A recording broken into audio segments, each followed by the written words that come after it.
Good morning students.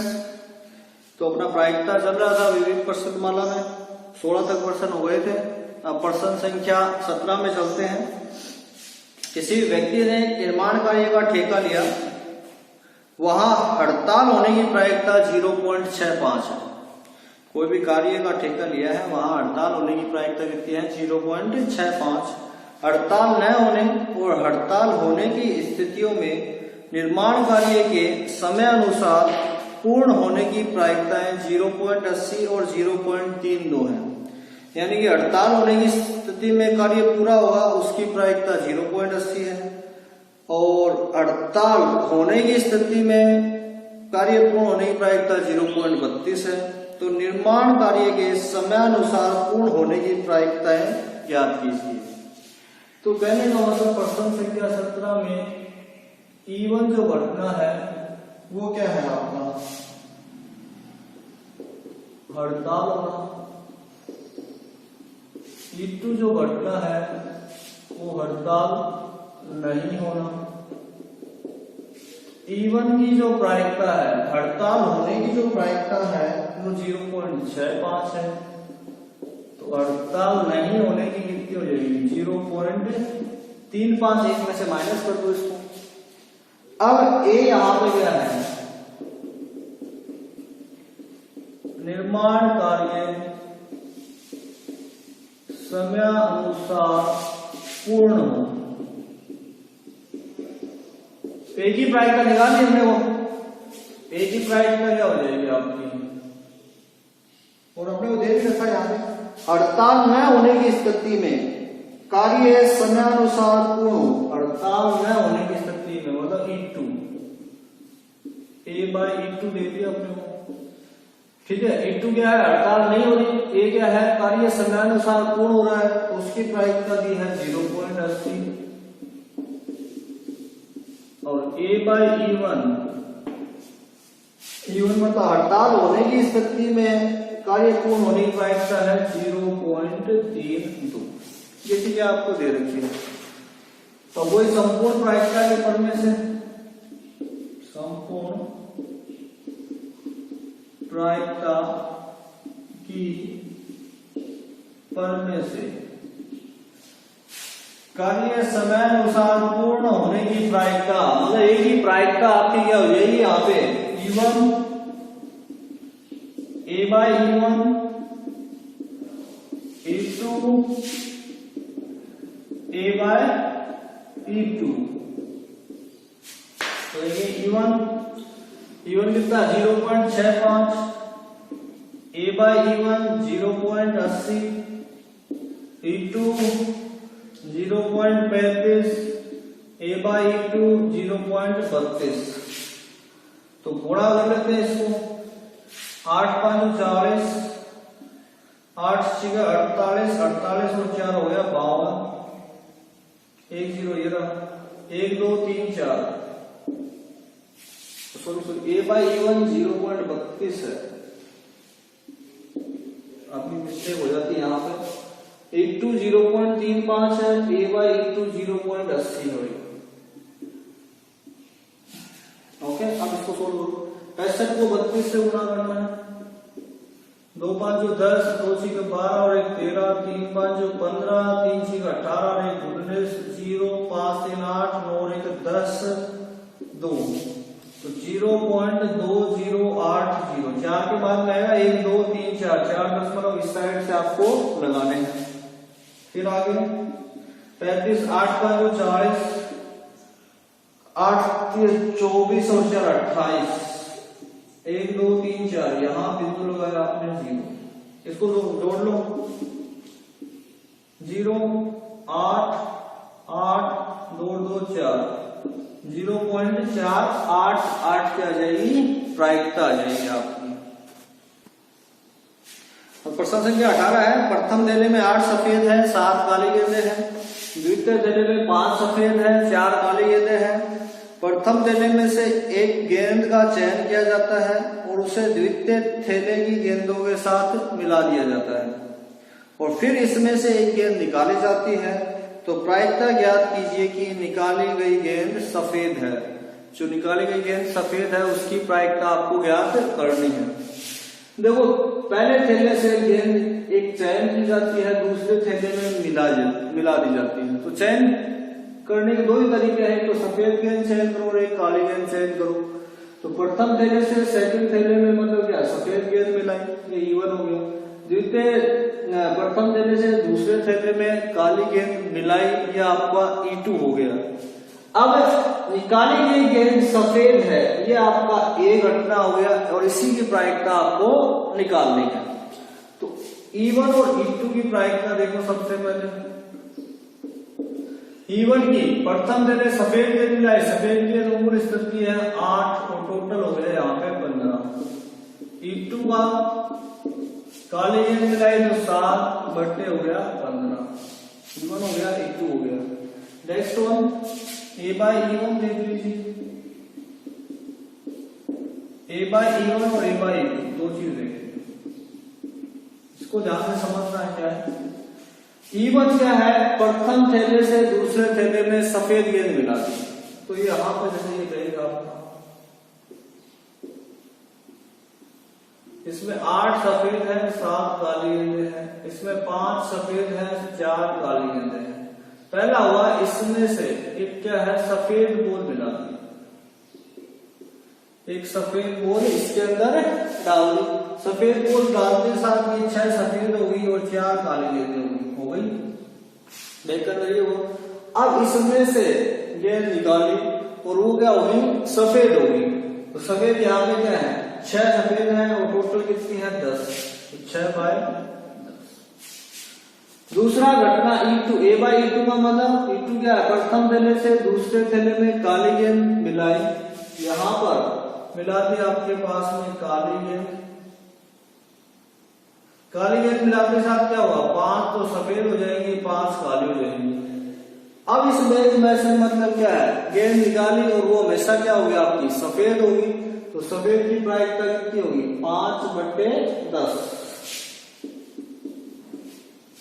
और वो इसकी सफेद होने की प्रायिकता निकाली, वो संपूर्ण प्रायिकता की पर में से क्या E1 A/E1 E2 A/E2। E1 की प्रायिकता कितनी है 8/15, A/E1 की है 6/10, E2 की है 7/15, A/E2 की है 5/10। इसको मैं सोल्व करता हूं। 8 से 48, 15 में दावा 150, 7 5 35, 15 में दावा 150, लघुत्तम आ गया 150। ये बच गया 48 प्लस 35, 8 5 13, 4 3 7 और 1 8, 83/150। ये आपका आ गया आंसर। ओके, प्रश्न संख्या 19 है। एक परीक्षा में एक बहुविकल्पीय प्रश्न जिसके 4 विकल्प हैं, मतलब बहुविकल्पीय प्रश्न की परीक्षा है जिसके अंदर 4 ऑप्शन है, उसका उत्तर देने में एक विद्यार्थी या तो अनुमान लगाता है या नकल करता है या प्रश्न का उत्तर जानता है। ये 3 ही तरीके होते हैं। तो E1 आपका हो गया विद्यार्थी अनुमान लगाता है, E2 नकल करता है और E3 हो गया प्रश्न का उत्तर जानता है। अब आगे क्या बोला है, विद्यार्थी के द्वारा अनुमान लगाने तथा नकल करने की प्रायिकताएं 1/3 और 1/6 है। अनुमान लगाने की प्रायिकता मतलब E1 की कितनी है 1/3, नकल करने की प्रायिकता है आपके पास 1/6। ठीक है, अब उसके द्वारा सही उत्तर दिए जाने की प्रायिकता 1/8 है, जबकि यह ज्ञात है कि उसने नकल की है। मतलब नकल करके सही उत्तर बताएगा, उसकी प्रायिकता कितनी है 1/8। तो नकल करके सही उत्तर बताएगा A/E2 दे दिया आपको कितना 1/8। ओके, अब विद्यार्थी के द्वारा प्रश्न का उत्तर जानने की प्रायिकता ज्ञात कीजिए, जबकि यह ज्ञात है कि उसने सही उत्तर दिया है। अब ये देखो, अभी तक जो संपूर्ण प्रायिकता के ऊपर जो क्वेश्चन थे वो संपूर्ण प्रायिकता पर थे, ये बेस पर में है। अब मतलब अब क्या कंफ्यूजन रहा इसके अंदर, मतलब कैसे पता चला? तो देखो इसने पूछ लिया विद्यार्थी के द्वारा प्रश्न का उत्तर जानने की, कोई घटना के रिस्पेक्ट में पूछ लिया, मतलब प्रश्न के उत्तर जानने की प्रायिकता पूछ ली इसने, और जबकि विद्यार्थी क्या है, सही उत्तर दिया है विद्यार्थी ने। तो ये ए हो गया आपका E3 की, मतलब E3 बाई ए पूछ लिया प्रायिकता, इसीलिए बेस पर में लगाएंगे इसमें। और जबकि बाकी प्रश्न में क्या था, मतलब सीधा बोला था उसने कि विद्यार्थी के सही उत्तर देने की प्रायिकता ज्ञात कीजिए। अगर ऐसे बोलता विद्यार्थी के सही उत्तर देने की प्रायिकता ज्ञात कीजिए, तो आप क्या लगाते, संपूर्ण प्रायिकता की पर में वहां पे यूज करते। लेकिन इसने क्या है, किसी घटना के रिस्पेक्ट में पूछ लिया, तो आपको क्या लगाने यहाँ पे, बेस पर में। तो अपने पास ये हथियार दे रखे हैं, बाकी हथियार देखो हम कैसे निकालेंगे। E3 मतलब E1 E2 E3 तीनों घटनाओं का योगफल 1 होता है, तो 1 में से इसको घटा दो, 1 में से घटा दो 1/3 प्लस 1/6, मतलब उत्तम आ गया 6, 3 दूनी 6, 2 प्लस और 1 3, 3 एकम 3, 3 दूनी 6, मतलब हाफ आ गई। E3 निकाल लिया अपने पास में। अब A बाई E1 की प्रायिकता क्या होगी? तो E1 है, विद्यार्थी अनुमान लगाता है, विद्यार्थी अनुमान लगाता है, और A क्या है, सही उत्तर देता है। अनुमान लगा के सही उत्तर देने की प्रायिकता क्या होगी? तो देखो 4 ऑप्शन है, उसमें सही कितना होता है, 1 होता है, तो अनुमान लगाने की प्रायिकता दिख गई होगी आपको, 1/4 मतलब 25%।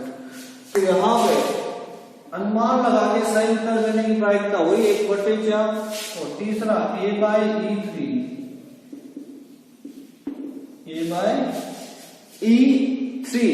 मतलब E3 क्या है, प्रश्न का उत्तर जानता है, और लेकिन क्या है, सही उत्तर देता है। उत्तर जानता है तो गलत कौन देगा भाई, सारे सही देंगे, सही देंगे तो 100% प्रायिकता, मतलब इसकी हो जाएगी 1 हो जाएगी।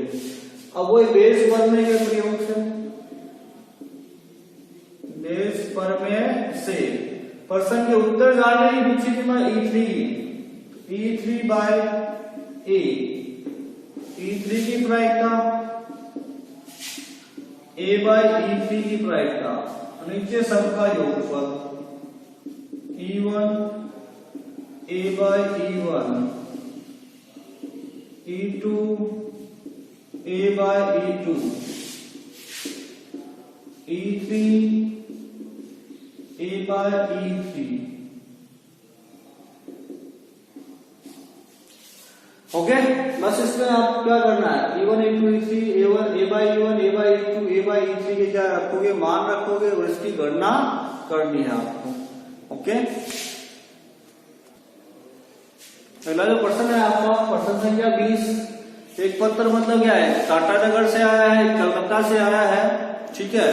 पत्र के जो लिफाफे हैं उस पर सिर्फ केवल 2 अक्षर दिखाई देंगे आपके लगातार, वो भी क्या है, TA दिखाई देंगे।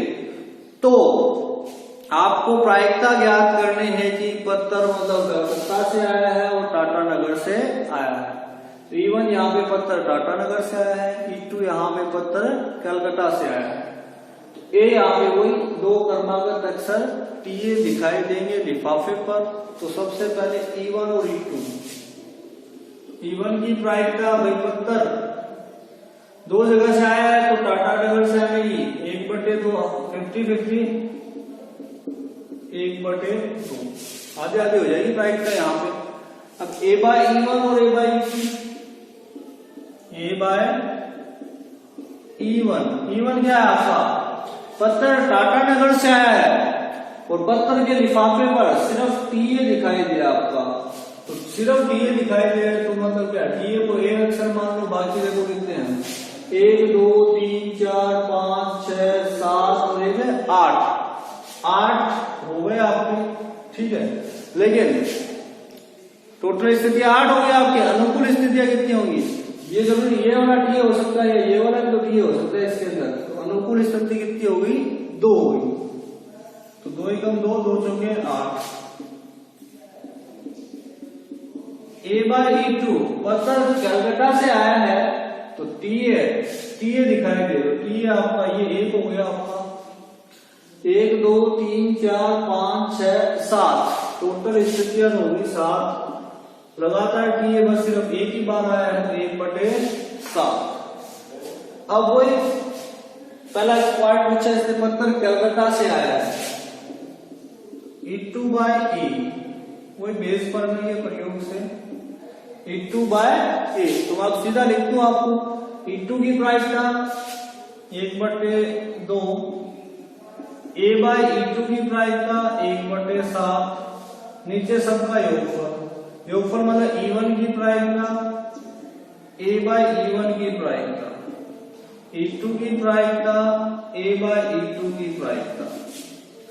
तो ये 1 हो गया, 7 दूनी 14 हो गया, ये 1 हो गया, 4 दूनी 8 हो गया, ये 1 हो गया, 7 दूनी 14 हो गया, 1/14। यहाँ पे 14 और 8 का लघुत्तम देख लो, 14 गुणा 8, 8 एकम 8, यहाँ 14 जाएगा, यहाँ पे 8 आ जाएगा आपका, सोल्व कर लो। 1/14, ये ऊपर जाके क्या हो जाएगा उल्टा, 14 गुणा 8, कितना हो गया, 14 26 21 22, 14 से 14 कर गया, 2 चौके 8, 2 एकम 2, 4/11 यहाँ पे प्राइस आ गई आपकी। फिर दूसरा आपको E1/A निकालना है, भाई पत्थर टाटानगर से आया, E1/A में क्या हो जाएगा, देखो चेंज क्या होगा, नीचे तो ये आना है, यहाँ पे करता हूं मैं, E1/A में क्या चेंज होगा, E1 की प्राइस का 1/2, A/E1 की प्राइस का 1/4, और नीचे वाला ये सीधा यहाँ ये लिख दो, ये भी सेम टू सेम, यानी 14 + 8 कितना हो गया, 22 अपन आएगा 14 गुणा 8, इसको सोल्व कर लो, 4 गुणी 8, ये ऊपर जाके आएगा 14 गुणा 8/22, सोल्व करो इसको, 8 से 8 कट गया, 2 7 14, 2 एकम 2, 2 एकम 2, मतलब 7/11 आपकी क्या आ गई, प्रायिकता आ गई इसकी। ओके, और नेक्स्ट प्रश्न संख्या है 21 आपकी। एक निर्माता के पास 3 यंत्र संचालक हैं, A, B और C। प्रथम जो संचालक A है वो 1% त्रुटिपूर्ण वस्तुएं उत्पादित करता है, जबकि अन्य संचालक B और C 5% और 7% मतलब डिफेक्टिव आइटम उत्पादित करते हैं। A कार्य पर है वो कुल समय का 50% लगाता है, B लगाता है 20%, C लगाता है 20%। ठीक है, मतलब 20% उत्पादित करता है C, 30% A, B और 50% E। यदि एक त्रुटिपूर्ण वस्तु उत्पादित है, ये आपको दे दिया, तो इसकी क्या प्रायिकता है कि यह यंत्र A से उत्पादित है, इसकी क्या प्रायिकता है कि यह यंत्र A से उत्पादित है। तो देखो E1 आपका हो गया, यंत्र A से उत्पादित है, E2 B से उत्पादित है, E3 हो गया C से उत्पादित कोई वस्तु है। D यहाँ पे मान ABCD यहाँ पे दे रखे हैं यंत्र, तो यहाँ पे D घटना जो दे रखी है उसको निरूपित कर रही है कि त्रुटिपूर्ण वस्तुएं उत्पादित करता है। तो देखो यहाँ पे आप E1 की प्रायिकता 50% है, 50/100, E2 की प्रायिकता कितनी है 30%, 30/100, E3 की प्रायिकता है 20%, मतलब 20/100। 0 से 0 काट दो, यहाँ पे ये 0 से 0, ये भी 0 से 0, ये आ गई 5/10, ये आ गई 3/10 और ये आ गई 2/10। अब D/E1, जो A/E1 है वहां पे D/E1 कर दो। E1 क्या है आपका, यंत्र A से उत्पादित है, यंत्र A से उत्पादित है और त्रुटिपूर्ण वस्तु उत्पादित होती है, तो कितनी है 1% है, 1% का मतलब 1/100, सारी दे रखी है अपने पास में। यंत्र B से उत्पादित है और त्रुटिपूर्ण वस्तु है, तो कितनी हुई 5%, मतलब 5/100। D/E3, यंत्र C से उत्पादित है और 7% है, तो 7/100। ये हो गया आपका। तो क्या यदि एक त्रुटिपूर्ण वस्तु उत्पादित है तो क्या प्रायिकता है कि यंत्र ए से उत्पादित है। यंत्र ए से उत्पादित होने का मतलब E1 बाय डी निकालना है। E1 बाय डी का मतलब प्रोबेबिलिटी ऑफ E1 की प्रायिकता और D बाय E1 की प्रायिकता। नीचे सबका योग E1 D by E1 E2 D by E2 E3 D by E3। Okay, बस अब क्या रखना है इसमें, मान रखना है। तो मान देखो यहां पर रखते हैं। E1 की प्रायिकता 5/10, D by E1 की 1/100, नीचे 5/10 1/100 प्लस E2 की 3/10 गुणा D बाई E2 5/100, E3 की 2/10 गुणा 7/100, इसको करना है 100। तो यहाँ पे 5 एकम 5 100 जाए 1000, नीचे 5 एकम 5 1000 15,000, 7 दूनी 14,000। अगर आपका हर अगर एक ही चीज आती है ना तो उसको काटा मत किया करो, ठीक है ना, करना आपकी बिल्कुल सरल हो जाएगी। तो इसको सोल्व कर लो।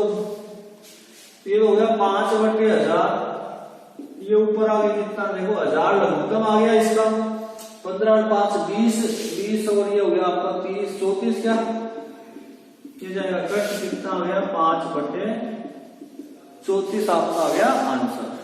ठीक है, तो यहाँ तक प्रश्न करने हैं आपको। अब एक लास्ट वीडियो और बनेगा इसका, वो कल बनाता हूं मैं। ओके, बढ़िया ढंग से ये क्वेश्चन आपको अच्छे से समझ के करने हैं। सारे के सारे क्वेश्चन बढ़िया क्वेश्चन है, सारी बेस पर में भी आ गया, संपूर्ण प्रायिकता पेपर में आ गया। 1-2 क्वेश्चन और बचे हैं जो माध्य पे भी आ जाएंगे आपके, वो नेक्स्ट वीडियो में करेंगे।